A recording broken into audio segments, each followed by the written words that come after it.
everyone, Aimer back with another Mission Impossible episode review. This time we're doing Season 6, Episode 9, which is called Invasion.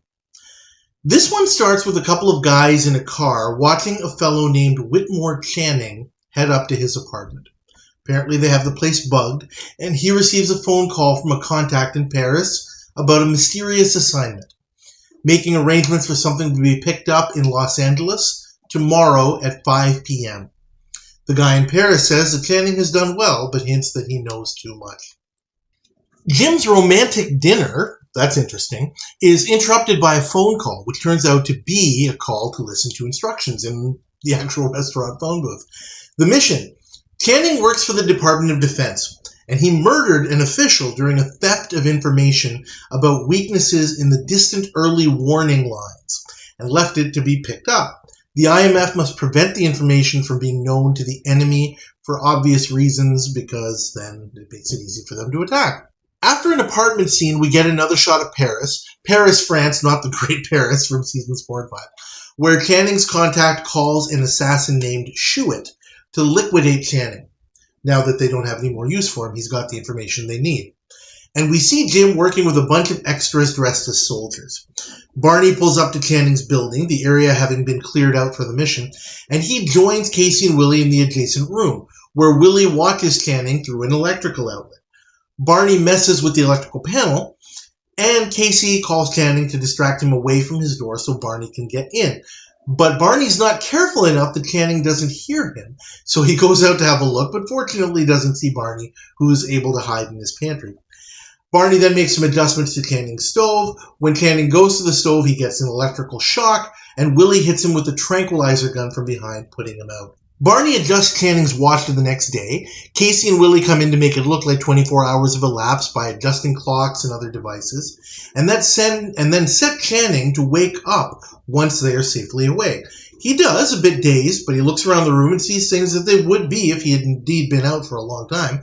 His phone tells him that there's no service because of the national emergency, and his radio and TV tell him that the United States has surrendered to the European People's Republic, all made possible due to attacks facilitated by the information Channing stole. The building is devoid of people, as Channing would expect. Shuit comes to Channing's neighborhood and sets up on a building rooftop, hoping to get a sniper shot through his window. But just at that moment, what appears to be an EPR military van pulls up.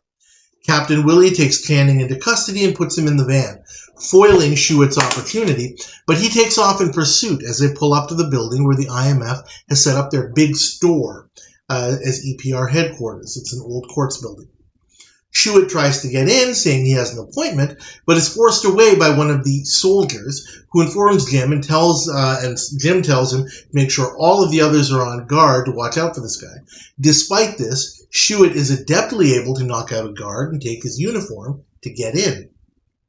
Channing meets Colonel Jim, who orders him put in a detention room, despite his plea that he was part of the invasion plan, and Channing sees a bunch of other prisoners, including military officer Barney and Secretary Casey.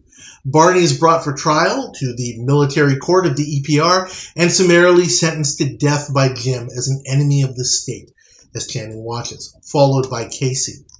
And then they're put in front of the firing squad. Channing is called in, and Shuit is able to have a look inside the courtroom and see him there. Jim condemns Channing as a DoD official, and he is dragged away. But Channing then says that he's part of their intelligence crew and reveals his code name, Richard 7. At which Jim tells him, come back. Channing tells his story on tape, and Jim asks him for secret information which he refuses to give about his drops, only admitting that he used a location called Drop B. Jim makes a phone call with the information and then orders Channing put back in the detention room, saying that he's satisfied with the information. Channing finds the room, courtyard, and courtroom suddenly abandoned and quickly realizes that he's been duped in order to reveal the location of the information that he squirreled away. He picks up a phone and dials his contact's airline, with Casey answering, and Channing asks for his contact Theo 6 to be paged. Shuit enters, having the perfect opportunity to take Channing out, and is shot by the IMF, but not before he hits Channing in the shoulder. And the charade is dropped on both sides, as Jim and Barney make sure that Channing is okay for the purposes of taking him to a real military court, I assume. The information is forwarded to Willie at LAX, and Theo 6 is paged. The contact gets his assistant to go check out what the message might be. And airline rep Willie says that there was a mix-up. There's a message, but it's really for somebody named Leo Bixon. Now Willie knows who he's tracking, and he's able to follow their taxi to the docks, where Theo 6 goes into a warehouse and takes a long, sweaty climb up the stairs, with Willie stealthily following. Theo 6 finds the information in a lockbox up near the roof. Theo's assistant slugs Willie from behind, and they have quite the fight. Willie wins, but this allows Theo to take some shots that narrowly miss Willie. Jim and Barney corner Theo, and the police arrive alongside Casey. Barney's lighter burns the microfilm. Mission accomplished. I am going to give this episode a grade of a strong A. I like the way that this episode is framed. This is the kind of mission that makes a lot of sense for the IMF. This is about national security. And even though it is, a quote-unquote domestic plot, they're not going to another country, they're not really facing what you would normally think of as foreign adversaries, it is very, very sensible for them to be involved in this. So I definitely like that. It is rather refreshing compared to a lot of the plots that we have seen over the last little while, going back even into season 5. Also really, really good, Kevin McCarthy as Whitmore Channing is fantastic. This is the type of role that he is born to play. He has played an arrogant, self-assured villain in all sorts of different shows and movies. He's got the voice and the mannerisms and the look to pull it off. I like what a fantastic casting choice he was for this one. Love it. And I'll have a little bit more to say about that in terms of the plot a little bit later. I also like the wild card of Shuit, the assassin, the would-be assassin. This is a guy who actually shows a fair bit of competence overall. He doesn't get to complete his mission, obviously, because the IMF were able to take him out, but again, I really do like the fact that, he's not like a lot of, wild cards who are a little bit on the bumbling side. And I'll say a little bit more about that later when I do the obvious comparison, which I'm sure you know is coming. Other things. Unique little things. Like Jim getting his mission while he's having dinner with a lovely young lady. That was kind of neat. It's certainly different than him just going to some place where there's just an envelope sitting there waiting for him that anybody could have picked up.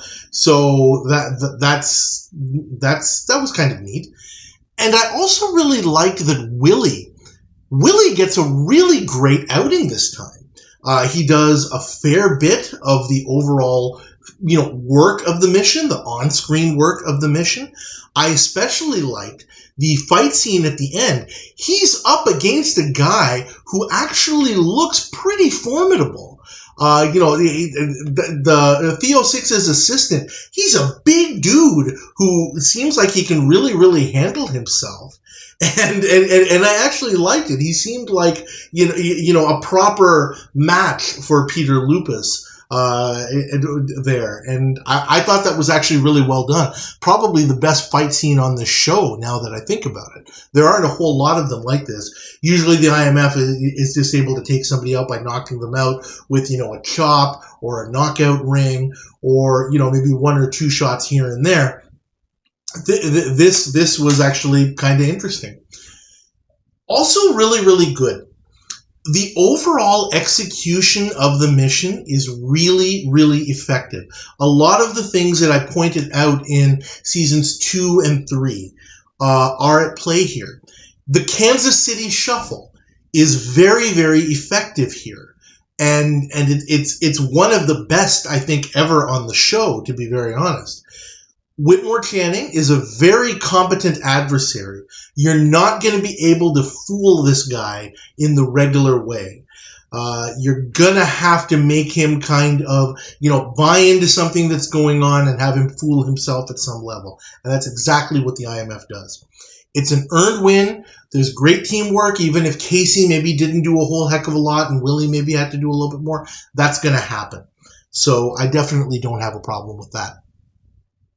Moving on a little bit to a point counterpoint. We're not necessarily going to the bad or the not so good, but I would be completely remiss if I didn't point out that at the most basic levels, this is a rehash, a remake of Operation Rogosh from season 1, one of the earliest episodes. And I gave Operation Rogosh an A+. I may have to go back and perhaps add a little bit to that review as to why I gave that an A+ rather than an S. I don't think I explained it fully. Just to say it here, the big, I shouldn't call it big, but the problem that I had with Operation Rogosh was, I think the ending of it was not as satisfying as I would have liked. Rogosh is basically, put in a room with the bacterial culture that he was going to, expose the city of Los Angeles to. And again, it just seemed, I don't know. There was just something a little bit unsatisfying with that ending. I can't really come up with a better way of accomplishing the mission, so I don't really want to call that bad, but it was just a little bit unsatisfying for me. This being a remake of Rogosh, I wanted to point out that in this episode, Invasion, the IMF seems to need a small army to pull off the mission. Whereas in Rogosh, I commented that the IMF seems to do it with basically a skeleton crew. There are the IMF members, and there's maybe a small group. There was a repertory, I think. They just needed, a few, people literally to be in the courtyard as a firing squad and things like that. And here they have a whole bunch of soldiers, and it just seems like they have a lot more manpower. But I thought about it and I said, this is a different premise. Here, we have to make it actually look like the United States has been taken over. You're not going to be able to do that convincingly to somebody like Whitmore Channing with a skeleton crew. So it does make sense because the mission is more intricate than the one in Rogosh. There's more pieces to the puzzle. It's a different premise. So it does make sense on some level that more resources are required. I will say, moving on to a couple of things that were not so good that I didn't like quite so much. Again, I don't really call them flaws, but I am going to point them out. One thing that I definitely didn't like was the fact that when Shuit follows the EPR van down to the courts building, how does the IMF not notice that there's this car following them? He seems close enough, and there's a van. There's Willie's van that they have Channing in, and then there seems to be a car right behind them, which also probably contains some other IMF people or repertory people, and then Shuit is following that car. How does nobody notice Shuit coming behind them? Barney said at the very beginning that, the area had been cleared so that the IMF could do the mission that they needed to do without any interference. It's possible that Willie in his EPR military van might not have had mirrors that he could have seen that car, but the car that's kind of in between that van and Shuit, which, like I said, I assume is a repertory or IMF van or car, it looks like an ordinary station wagon of the time. So they should have been able to notice that this guy's behind them. Barney, in the beginning of the episode, in the apartment scene, said that the area had been cleared so that the IMF could do their mission without any interference. So that was a little bit bothersome to me, and it seems like a little bit of a small plot hole. But it wasn't too bad. I can't really call it a huge flaw. Another thing that struck me with this episode was, just as a final thought, as we compare this, for obvious reasons, to Operation Rogosh from Season 1. I already mentioned about the amount of resources that were involved here, and again, some of it is forgivable. The thing that I think separates these two episodes is not just the resources. It's the way that the Mark goes through the necessary steps for the mission to be completed. I commented in Operation Rogosh that Rogosh, the antagonist, did pretty much all of the work. All the IMF did is they put him in a situation. They basically just set up a prison to look like a prison from his home country and put him in a cell, and he basically drove the action forward. Now, you can argue that to some extent the IMF kind of did the same thing here. They basically gaslight Channing's room and make him believe that, okay, he's 1 day into the future. Rogosh, they put 2 years into the future. But the difference that I see here is the IMF has to kind of push Channing a little bit. Significantly more, I would say, than they had to do with Rogosh. They have to put him in a detention room. They have to push him into a courtroom. They have to make him go through a whole bunch of steps just to get to the point where he's going to kind of be even a little bit amenable to the mission. That's what I feel. One thing that was very, very telling, if you were to go back and watch Operation Rogosh again, I do recall very, very clearly that the IMF in that episode was sitting around in a room just kind of listening and monitoring Rogosh in his cell. They made him do the work. Whereas here, the IMF is doing a lot more of the work that is required for the mission to be accomplished. Is that a bad thing? Is that a good thing? It's neither. It's just kind of necessary. And it's also true that here, I think they're a little bit more up against the clock than they were in Rogosh. Over there, they did also have, a time constraint. But here, it seems significantly more stringent. At least that's how it appears to me. Because of that point, since the way that the IMF went about it, I think was better from an overall Mission Impossible perspective. In that episode, I give the edge to Rogosh. So that's why I would say that if that one's an A+, this one is a very, very close A. Still really, really good. Still definitely one of the better episodes of Season 6. I think there's absolutely no doubt about that. But not quite up at that level. Yeah, Kevin McCarthy was great. And again, a lot of it has to do with the plot. But I think Fritz Weaver was also better in Operation Rogosh. And that episode was a little bit better. Maybe just by virtue of the fact that it came first. But still, I definitely do give it the edge. And that's why I think I'm going to stick with the grade of A for this one. And I think that's it. Thank you guys, as always, for watching. Always much appreciated. Please like this episode review video. Please subscribe to the channel if you haven't already. And please leave your comments about this episode and other episodes. Thank you, and I'll see you again next time.